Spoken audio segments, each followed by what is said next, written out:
cerahku, matahari bersinar, ku gendong tas merahku di pundak. Selamat pagi semua, ku nantikan dirimu di depan kelasmu, menantikan kami. Guruku tersayang, guru tercinta, tanpamu apa jadinya aku?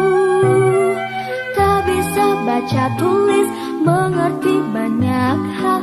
Guruku, terima kasihku. Assalamualaikum warahmatullahi wabarakatuh. Perkenalkan, nama saya Lia Febrianti, SPD, dari SMP Negeri 32 Bengkulu Utara, Kabupaten Bengkulu Utara, Provinsi Bengkulu. Saya adalah mahasiswa PPG dalam jabatan kategori 1 tahun 2022, mata pelajaran IPS di Universitas Negeri Malang. Pada kesempatan kali ini, saya akan membagikan pengalaman saya selama mengikuti PPG dalam jabatan tahun 2022 secara daring. Pertama saya masuk dan mulai melaksanakan PPG ini, saya benar-benar merasakan kurang percaya diri. Karena saya harus bergabung belajar bersama Bapak Ibu guru hebat dari seluruh penjuru Nusantara, dari Sabang sampai Merauke. Ternyata setelah saya bergabung belajar bersama Bapak Ibu guru hebat dari Nusantara ini, saya akan menyesal apabila saya tidak akan menjaga silaturahmi yang selama ini kami jalin. Karena di kegiatan PBG inilah saya bisa menemukan keluarga online. Walaupun online, tetapi kami sangat merasakan kehangatan dalam suatu keluarga ini. Susah, senang, kesulitan, maupun kemudahan selalu kita lakukan bersama-sama. Selain bisa bertemu dengan Bapak Ibu guru hebat dari seluruh Nusantara ini, saya merasa bangga dan bahagia bisa dipertemukan dengan Bapak Ibu dosen serta Bapak Ibu guru pamong yang telah memberikan banyak ilmu-ilmu yang sangat luar biasa bagi saya. Ilmu-ilmu tersebut sangatlah berguna bagi saya untuk menjadi guru yang benar-benar diharapkan oleh bangsa. Kemudian, saya juga dapat dipertemukan dengan Bapak Admin PPG yang super baiknya, yang selalu menjadi fasilitator dalam pelaksanaan PPG kami, sehingga pelaksanaan PPG kami dapat berjalan dengan lancar. Pertemuan kali ini, saya menyusun cerita praktik baik, yaitu best practice, menggunakan metode STAR, situasi, tantangan, aksi, refleksi hasil, dan dampak terkait pengalaman mengatasi permasalahan siswa dalam pembelajaran. Lokasi yang saya pilih yaitu sekolah yang saya ajar di SMP Negeri 32 Bengkulu Utara. Lingkup pendidikan sekolah menengah pertama. Tujuan yang ingin dicapai meningkatkan motivasi belajar peserta didik dengan menggunakan metode SSB, Senang Sinau Bareng. Pada mata pelajaran IPS terpadu, materi mobilitas sosial kelas 8A di SMP Negeri 32 Bengkulu Utara. Tanggal pelaksanaan ada 2 pertemuan. Yang pertama 10 September 2022. Pertemuan kedua 16 September 2022. Dalam metode STAR, yang pertama adalah situasi. Kondisi yang menjadi latar belakang masalah ini yaitu motivasi belajar peserta didik yang rendah. Hal ini disebabkan karena belum optimalnya dalam penerapan metode pembelajaran. Kemudian, Mengapa praktek ini penting untuk dibagikan? Karena saya beranggapan banyak rekan guru yang mengalami permasalahan yang sama dengan apa yang saya alami di sekolah. Sehingga diharapkan praktek ini dapat memotivasi diri saya pribadi dan juga diharapkan dapat menjadi referensi bagi rekan guru yang lain. Yang menjadi tanggung jawab dan peran saya dalam melakukan praktek ini, yaitu melakukan proses pembelajaran ini secara efektif dengan menggunakan metode pembelajaran yang tepat dan inovatif sehingga peserta didik menjadi aktif dalam pembelajaran dan bukan hanya mendengarkan guru yang ceramah. Selain itu, tujuan pembelajaran dan hasil belajar peserta didik tercapai sesuai apa yang diharapkan. Yang kedua adalah tantangan. Apa yang menjadi tantangan saya dalam mencapai tujuan? Penggunaan metode pembelajaran yang inovatif, guru harus mampu memilih metode pembelajaran yang variatif seperti SSB.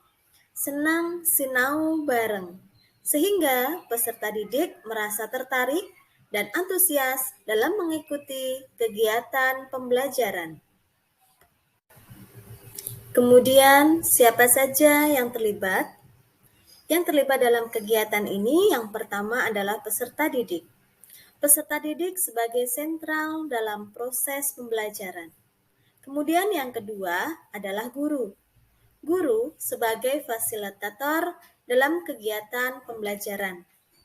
Kemudian yang ketiga adalah pihak sekolah, terkait sarana dan prasarana di sekolah yang dapat mendukung proses kegiatan pembelajaran. Kemudian yang ketiga adalah aksi. Langkah-langkah apa yang dilakukan untuk menghadapi tantangan ini? Yaitu yang pertama, tentukan arah SSB sehingga metode SSB bisa sesuai dengan target pembelajaran. Yang kedua, tentukan jumlah anggota SSB disesuaikan dengan karakter dari SSB dan tujuan agar SSB berjalan dengan lancar. Jumlah anggota kelompok dalam satu kelompok yang efektif itu terdiri dari 4-5 anggota. Kemudian yang ketiga, masalah yang akan diselesaikan direncanakan dengan baik.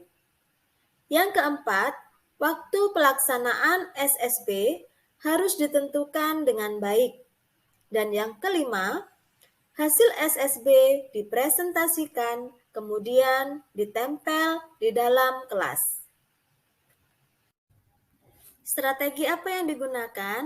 Strategi yang digunakan guru dalam meningkatkan motivasi belajar peserta didik adalah dengan menggunakan metode SSB, senang sinau bareng, dalam kegiatan pembelajaran. Metode SSB berasal dari bahasa Jawa yang artinya senang belajar bersama.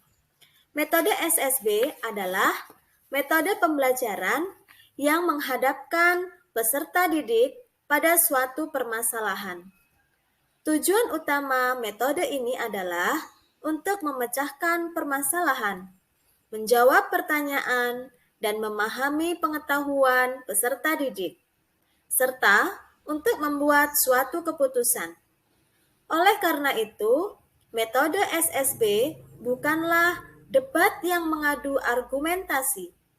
SSB lebih bersifat pertukaran pendapat untuk menentukan keputusan tertentu secara bersama-sama dengan teman sekelompoknya. Sumber daya atau materi yang diperlukan untuk melaksanakan strategi ini yaitu pemahaman guru dalam penerapan metode pembelajaran SSB sehingga peserta didik lebih aktif dalam proses pembelajaran. Yang keempat adalah refleksi, hasil, dan dampak. Dampak dari aksi, dari langkah-langkah yang saya lakukan, yang pertama, peserta didik merasa senang dengan cara SSB, karena mereka dapat bekerja sama dengan teman lainnya dalam pemecahan suatu permasalahan. Yang kedua, peserta didik aktif dalam kegiatan pembelajaran dengan menggunakan metode SSB, sehingga peserta didik mampu menghasilkan pemecahan masalah dengan lebih baik dibandingkan dengan melakukan secara mandiri. Karena ada banyak masukan dan saran dari teman dalam kelompoknya. Keberhasilan atau ketidakkeberhasilan dari strategi yang dilakukan, jelas keberhasilan. Keberhasilan dari kegiatan yang dilakukan adalah peserta didik menjadi lebih aktif dan bersemangat memperoleh hasil pemecahan masalah yang baik karena dilakukan bersama-sama dengan teman sekelompoknya, serta mampu mempresentasikan hasil dari pemecahan masalah dengan penuh tanggung jawab, sehingga terlihat adanya peningkatan motivasi belajar dari peserta didik itu sendiri. Pembelajaran dari keseluruhan proses, yang pertama, suasana belajar mengajar di kelas menjadi lebih menyenangkan karena peserta didik terlibat aktif di dalam kegiatan pembelajaran. Yang kedua, adanya peningkatan kemampuan peserta didik dalam berpikir kritis dan bersosialisasi dengan temannya. Kemudian yang ketiga, adanya peningkatan motivasi belajar peserta didik. Itulah tadi best practice yang saya buat. Semoga berguna dan bermanfaat bagi rekan guru yang lainnya. Lebih dan kurang saya mohon maaf. Wassalamualaikum warahmatullahi wabarakatuh.